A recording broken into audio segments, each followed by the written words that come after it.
It's online. The microphone is now plugged in. And let me start oh, no, just kidding. I'm not going to start over again. Is that working? Okay. Yeah, you got to have the microphone plugged in for it to work. All right, great. So I was just saying our staff has been working tirelessly over this summer. Your board has been working tirelessly over this summer.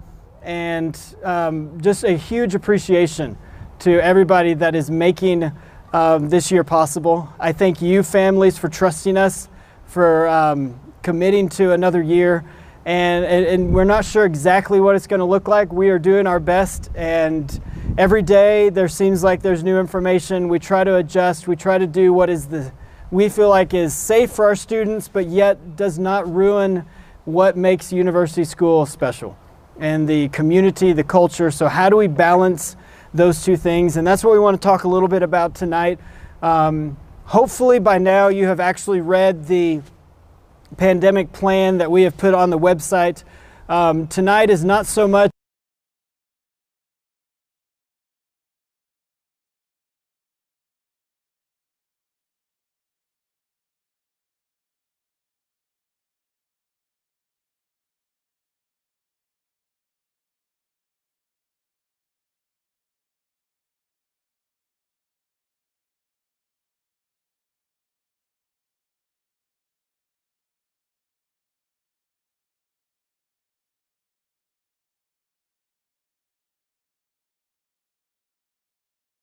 and opinions. I'd love to hear them, but maybe not at this venue.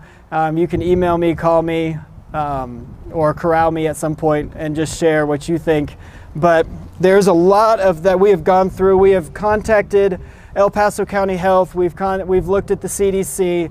We've listened to people in the school district. We've listened to our attorney. We listened to our board, our teachers, and we are trying to gather as much information as we can, disseminate it, weed through it, figure out what is fact, what is conjecture, and with all that, make the best decision. And there's more coming. Even Jamie Chaney today sat for how many hours? 2 hours? Yeah, about 2 hours listening to El Paso County Health, talking to school superintendents, and there is just a lot of information. There's a lot of unknown, and I think we all know that. But we're going to try to say this is what we feel like the Lord's calling us to do, how to approach it the best, and pray that, you know, if we need to change things, we're going to change things. If we're going to post things, please know that we could post one thing and then a week later a law or an executive order is passed down and we have to change. I know that that's not ideal, but it's the world that we're living in right now. So I wanted to, a couple more frameworks that we're working for is our biggest desire, and everything that we're doing is to try our best to keep students on campus for as long as possible. We know that Zoom is not a substitute for your actual teacher looking at you face to face. And so a lot of our rules and a lot of our procedures that we're putting in place, we feel like gives us the best shot to have face-to-face interaction, classroom time, and trying to maintain the safety of our teachers, the safety of our kids. There are statistics out there that you can read. Pretty much whatever you want to gain, the odds of kids getting, I read one thing, the odds of a kid dying from COVID is like more or less than getting struck by lightning. And so it depends on what kind of statistics you're looking for, you can find them. We don't want to throw caution to the wind, but we also don't want to swing so far over here that it's the safest bet is just stay home and stay in your house, and that's going to be the safest thing. And so we're trying to find that middle ground, trying to find a something that would work to have students on here. And a lot of the ability for our students to stay on campus is going to be in the hands of you as parents and our students, and I'll explain that in a little bit. There are regulations that that are suggested to us. There are regulations that are required for us, and there are regulations that, actually that's pretty much the only two. They have suggestions and then they have mandates. And so what we're trying to do is weed through what is a mandate, what is a suggestion, and what is it that we actually have to do as a school versus what are they suggesting as a school, those kind of things. El Paso County Health is defining an outbreak of COVID by 2 confirmed cases of COVID with individuals that do not live together. And so there's a whole list of things that we have to do via the El Paso County Health if an outbreak happens at our school. There is a litany, and I'm not going to go through all of them because we'd be here for an hour chasing each different scenario, but we will publish online for you to read the exact same information that we're reading and the exact same thing. If there's an outbreak in elementary, how does that affect junior high? How does that affect high school? And our strategy there is we are going to do what are called cohorts, which are groupings of children with the idea that if an outbreak happens in one cohort, if we can contain it in that cohort, it does not spread to the other ones. We don't have to shut down the whole entire school if there's an outbreak that happens. So the cohorts that we're going to have are K4 through 1st grade. There's going to be 2nd and 3rd grade, 4th and 5th grade. 6th grade is by itself. 7th and 8th grade are going to be in Proverbs by themselves. Elementary, if you're new to our campus, they're going to be over there. And then high school is going to be a cohort over here. And the goal is to try to isolate them as much as possible so that if an outbreak happens, we can contain it. Now, if a family that has representative of each group comes down with COVID, that's going to be trouble. So those of you larger families, that's where things get dicey, is if you have one person that has it, one child, all your siblings are required to go home as well. And if then it comes out that those siblings have it, then their entire cohorts have to isolate as well. And there's a huge flow chart of how it all works. And like I said, that's what we're going to post online. But tonight, what we want to do is talk real quick about masks, because that has been a hot topic on what are the face coverings that we are going to require. We want to talk about the cleaning. We want to talk about parent partnership, and then just what happens if outbreaks do happen and those kind of things. So all of this we are trying to do to love the best those students in our school and those families, and trying to put ourselves in each individual family's shoes to go, this family may not have any concern whatsoever. This family over here may have immune compromised loved ones that this is a big deal to. And so to dismiss either one of those is not loving. And so our goal is trying to find a balance again of loving well. For instance, if a teacher is immune compromised, she may be saying, he would really prefer that my class wear masks while they're indoors, and we want to respect that issue. And so we want to do loving as much as possible to our families and individuals as possible.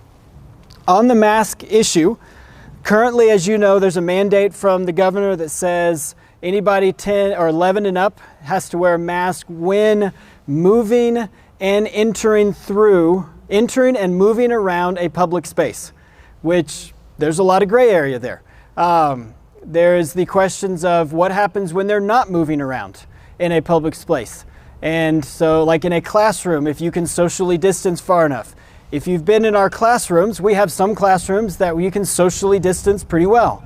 We have some classrooms that are tighter than others. And so it's going to be there's not going to be a one size fits all for classes. We are not going to require 5th grade down to K4 to wear masks, because most 5th graders are 10 and under. We're going to say those are exempt.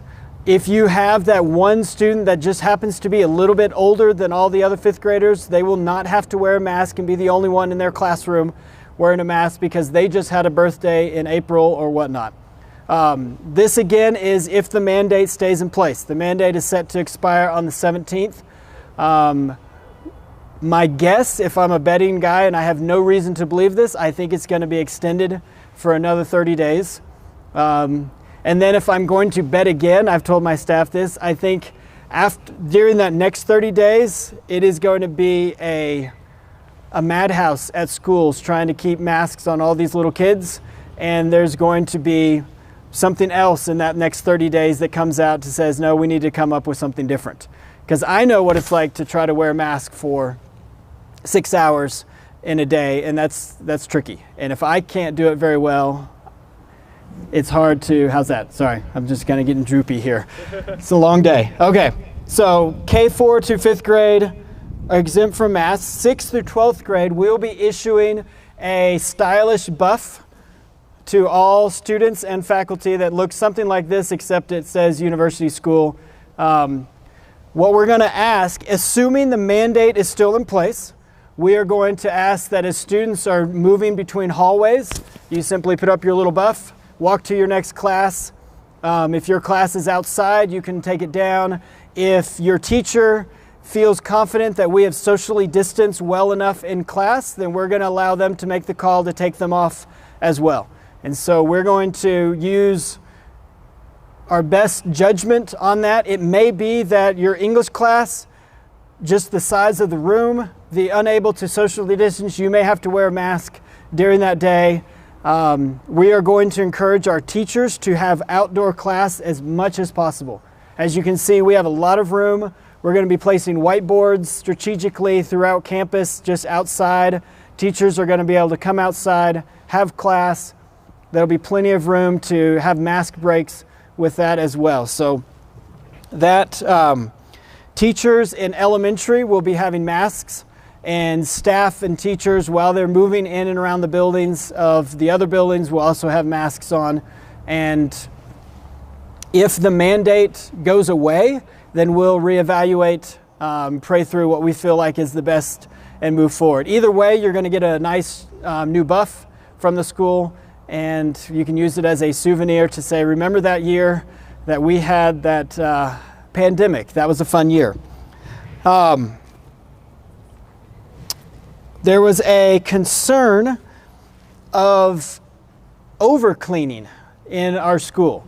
To go, is there going to be too much cleaning, what there's like residue of toxic chemicals built up on the desks and those kind of things? That's a very valid concern. We have talked to our, it is a nationally branded janitorial team, cleaning supply company, and the chemicals that they're using are a hydrogen peroxide based. It is not just Lysol wipes. They're actually a hydrogen peroxide, which means they break down into hydrogen and water, which will not be toxic. So those that are concerned that there's going to be this buildup of over cleaning and keeping things so clean that it actually backfires on the students. We've been talking to our cleaners, and they said that's not going to be an issue. We are going to have plenty of soap and water, plenty of hand sanitizer. We're working on, especially for the little guys in elementary, some more natural hand sanitizers besides alcohol-based, and then encouraging them to wash their hands very frequently. We are installing in Butler and over in elementary some hands-free sinks that you can kind of just put your hand there, trying to eliminate as much as possible the touching of surfaces, and then our staff will be cleaning periodically throughout the day as well. The best chance that we have as a school to stay in school as long as possible is parents being able to determine whether or not their child is sick, has symptoms, and those kind of things. We have a very short leash when it comes to the government on what we can and who we can allow in our campus and in what condition. And so we are going to be sending out a sheet that says these are the symptoms, which I'm sure everybody knows at this point what those symptoms are. But we are partnering with you as parents to make sure you're not sending us children that could potentially have COVID. And it's going to get tricky when flu season comes and cold season comes, and you're trying to determine whether or not their cough and runny nose is COVID or it's just the cold or flu. And so there's going to be some checklists, there's going to be some procedures that we're going to have. We are going to take temperatures and check their smell, which is kind of we haven't seen too many schools doing this, but we did read that most students lose their sense of smell when they have COVID. So we're going to have the smell of the day. little essential oils that they're going to have on a little Q-tip. And can you smell this? Yes, no, here's your temperature, great.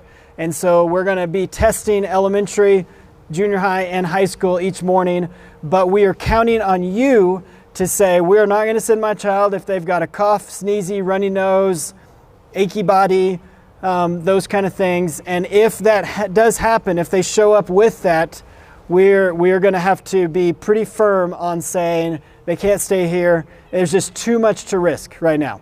So if somebody slips in with COVID, it can shut the whole place down for at least 2 weeks. And we're going to try our best to eliminate that. So what it's going to look like when you arrive on campus, we've moved up the time to 8:15. We're going to encourage families to be here by 8:15. High school is going to be checking in and staying on this lawn. Junior high is going to be staying over there, checking in. Elementary is going to be over there. For elementary, the cohorts, I believe there's 3 groups. And on Tuesday, one of those groups gets to play on the playground while the other students go to their classroom. On Wednesday, the next group gets to play in the morning on the playground, and Thursday, vice versa, so that we're not mixing the cohorts together. Lunches for elementary are also going to be in their cohorts. Lunch for junior high is separate from high school, and those kind of things. What we are unsure about is how chapels will work, given the fact that we're trying to keep these cohorts together. We've thought about, which we may still do, having a high school and junior high chapel together, except junior high, they're going to watch from over there. High school will watch from over here, and we'll kind of, put Puckett in the middle, have some traffic cones, those kind of things. So we're working on things like that. We might just alternate every other week having chapel, and so junior high chapel can be here while high school's in class and vice versa. But we understand that there's value of chapels, there's value of community like that, but we want to do it as safely as possible. We also know that Mad Bro is one of those important aspects of the school, and so we're looking at right now, our plan is Mad Bro on Thursdays 4:15 to 6:15. We would not do food, we would have it on campus spread out, and that way they would have time together as their grade, but we wouldn't have to deal with all the regulations when it comes to serving food. And then we would be done at 6:15 to go home, but we'd still have that community of Mad Bro that we have for junior high and high school. We did say on our plan that the fall retreat was going to be canceled and spring, Lord willing, will happen. As far as the Genesis retreat for junior high and high school, we are looking at a 1-day out at, have we confirmed? Yeah. We have confirmed. They're getting us a quote, and then we'll see if we can afford it, then we'll confirm. Oh, we'll afford it. Okay, we'll do it. We're going to hopefully meet at Glen Erie, just outside, for a Genesis day, which is, for those of you that may not be familiar, it is a just an opportunity for students to get to know one another before school starts.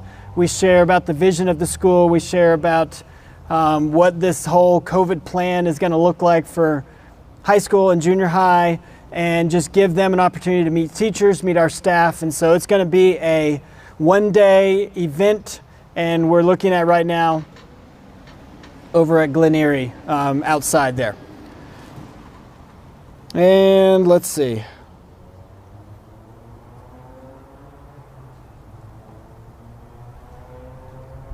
So that's really the major things outside of our plan that's posted online.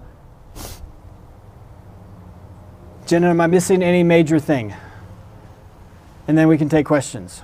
And that may stir some more points. You can speak up. What?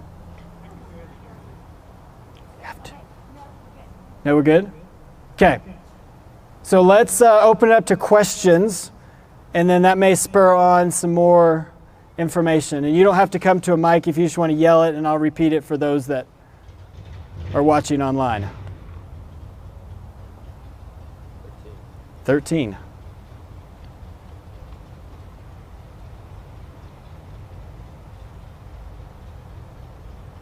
Carrie, you got any questions? Thoughts, comments? Yeah. Okay.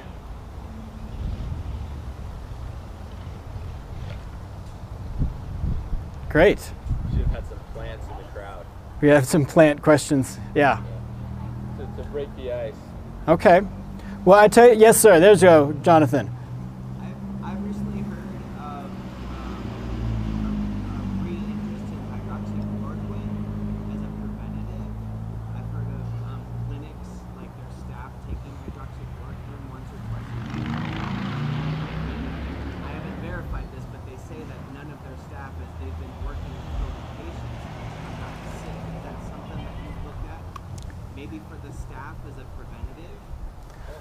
It has not been something that I've personally looked at. Sorry, the traffic.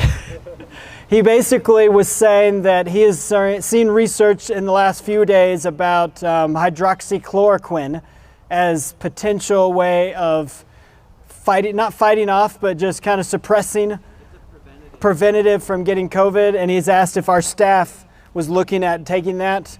My answer would be we have not. But I would leave that up to our staff as a personal, go see their doctor if they think that would be something they want to do.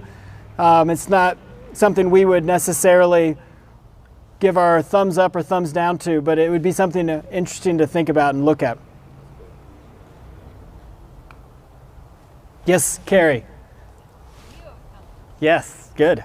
So, if a kid has symptoms, like a runny nose, does that student need to stay home for a full 2 weeks? That's a great question. So, I'll answer this, and Jamie, you back me up. The question is, if a student has a runny nose or some of the symptoms of COVID, do they need to stay home for a full 14 days?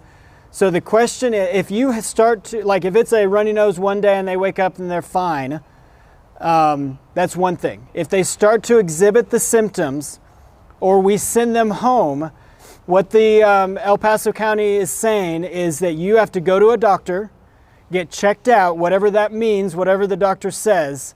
They either will do a COVID test or not. That's up to your prerogative. They may do a flu test, but we will need some sort of documentation that says, I went to the doctor, I don't have COVID, and I'm cleared to come back. So, and this is not for just like a small little cough. I mean, this would be like, I'm actually sick, I'm out for a couple days. We would need to go to the doctor. Is that a fair assessment, Jamie? They will still have to quarantine for 10 days, even if they do not have COVID, because we have to ensure there's a guideline if we suspect they have COVID and they've gone through all the tests. If everything comes back negative, they may still think they have COVID. So once again, it's one of those huge things of this is what we have to do.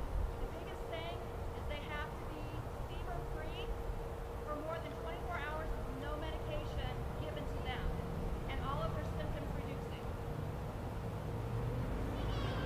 So our plan working with Jamie is to get this flow chart that starts to answer, if I have this, then I get to do this. If I have this, then we need to do that. And those kind of things, to have that ready so that we're not just making it up, this is what they say, and that's what we have to go by. Is there a point when the teachers are going to be like recording Zooms and they have to stay home and watch, or is it just going to be like they're missing school like they would normally miss school any other? That's a great question. So with sixth, is it raining? Yes, I can repeat the question. And I'll move this up here. Sorry. I'm not a theater person, Christy. Okay, I'll eat the mic. So the question was, are there going to be Zoom? If your child is out for 10 days, let's say they don't really have COVID, but they're sick and they can't come in, our teachers from 6th grade through senior in high school, those teachers have been instructed to record those classes and make them available via Google Classroom for those classes when you're out. So we have decided we're not going to record every single class when every student is in, but when students are out, we're going to start recording classes and make those available so that you can stay up to date and hear what the lectures were. You don't have to pay attention live, but they will be recorded. Absolutely. Yes, sir. Is that recording going to happen regardless of the reason for the absence? If you have a student missing the important class. We're going to go with that. We're not going to try to figure out if they're just enjoying time at home or at least for this semester. We'll go with that. Yes, ma'am. Can students hug friends in their cohort? Are they allowed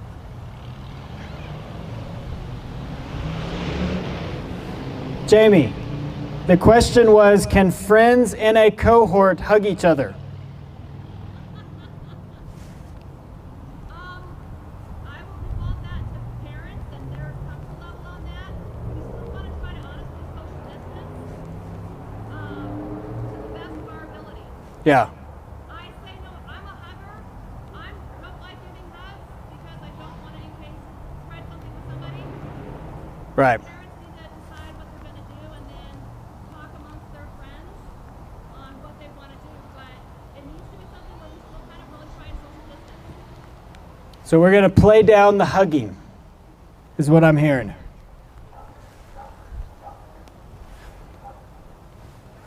Yes, ma'am, in the back. So adventure companies are doing rafting trips and zip lining trips and horseback riding trips.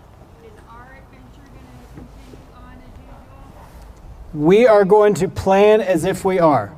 And we are going to do things such as take more vehicles than we normally would and those kind of things. But the adventure trips, unless we get a directive and a mandate or other information that we don't have now, we are planning on continuing to do adventure trips. They will be optional, and so you will not get penalized. You will not get anything like that if you're like, I don't want to send my kid on an adventure trip. We understand that, but we are going to work to have those trips. Yes, sir. Thinking about the quarantine conversation earlier, if one of our children comes down with COVID, would we then have to quarantine all of the kids, even if they're not in the same grade but they're the same family? Yes, unfortunately, you would. And in fact, what would happen is, let's say you have one child in second grade, you have one child in sixth grade, and you have one child in ninth grade, okay? So the child in second grade gets a confirmed case of COVID. All second graders have to quarantine, right, Jamie? In that cohort. The fourth grade, unless they get it, the fourth graders are good. But if that fourth grader gets it, then all the fourth graders now have to quarantine. And if that ninth grader gets it, all the high school has to quarantine. I'd like to clarify cohorts. Yes. So we have a K1 cohort, a 2-3 cohort, and a 4-5 cohort. If the fourth grader gets COVID, it's 4 and 5 that's affected. Got it. Please don't get COVID. Let's just all make a pact right now. We're just going to say we're not going to get it.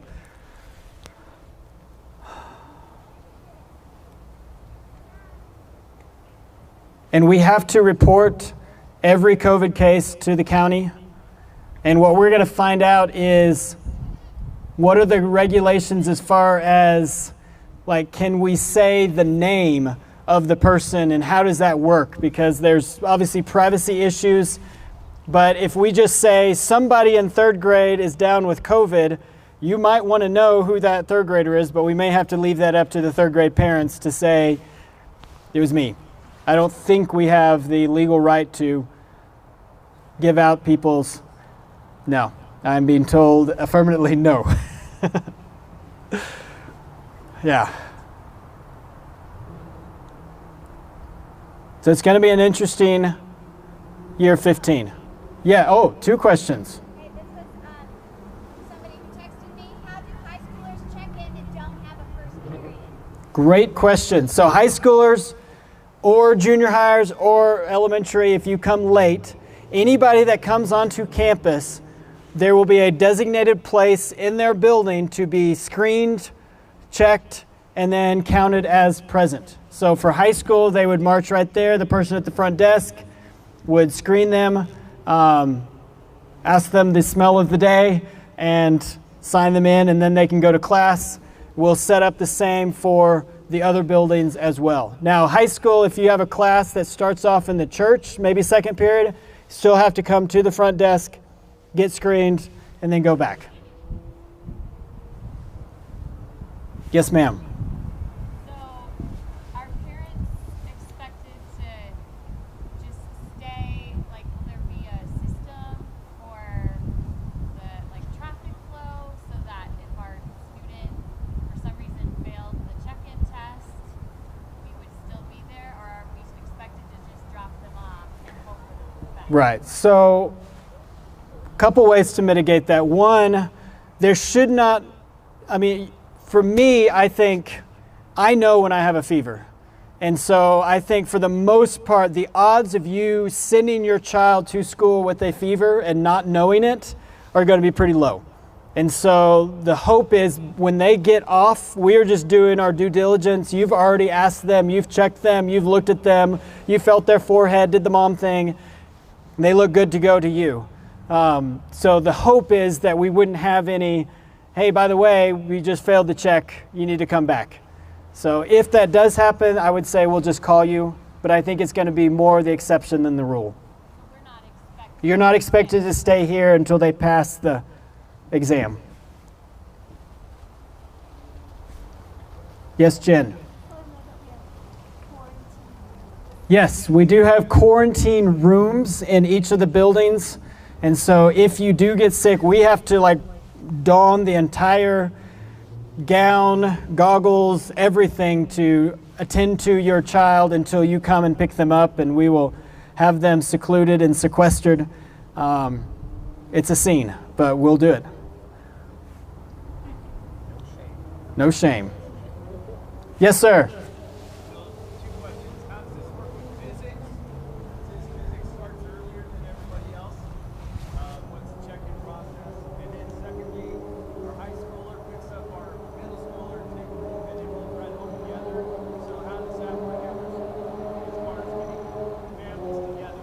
Got it. That is a great question. So the question was, the physics class, how do they get checked in? Our staff is going to be here at 8, and so we will help Mr. Scotty make sure everybody gets checked. We may issue him his own personal thermometer to check people, and we'll just check him in that way. As far as how do we connect students, give me some time to work on that and get not just off the top of my head, but we'll make a way that that's going to be able to happen. Because at the end of the day, really what we're looking for is not to just have this mass huddle of people. And so, if you have a junior higher, they can walk to the street, the other one walk to the street, and they go off together, kind of something like that. Tori, you had another question? Are we limited by the size of the school or the occupancy, or is that dictated in any way? They have not come out to say any. So the question was, are we limited by size? They have not said any type of size, or even the 6 feet is questionable. They say 6 feet when possible. I've seen 4 feet. So they are being very clear not to pin themselves down to an actual number. We are going to try to avoid some of our very small classrooms that we have in the church basement. We're going to use the upstairs of the church. We're going to use gyms and really be able to space out some of those more. How has this affected enrollment? We have seen a decrease. We have. We have seen a lot of increase, but right now we're about hovering between 200 and 220, depending on what day it is. Less people in the classroom to That's spread true. Less people to. It increases chances of being healthy. That's right.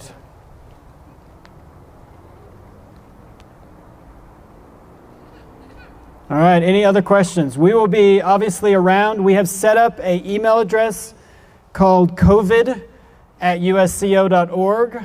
If you want to ask questions, if you have comments, if you have opinions, you may send them there and we can get back. And that's just a way for our staff to all stay connected to one particular email. But again, if you have ideas, thoughts that maybe we haven't thought of, we are all open to hearing them. And please just be praying and just know that everything that we said may change next week by the stroke of a pen of the governor. Who knows? But yes, ma'am. Do you need tents for the outdoor classes? So yes, we have been, yes. If you have access to tents that we could put up, that would be a cool thing. We've talked about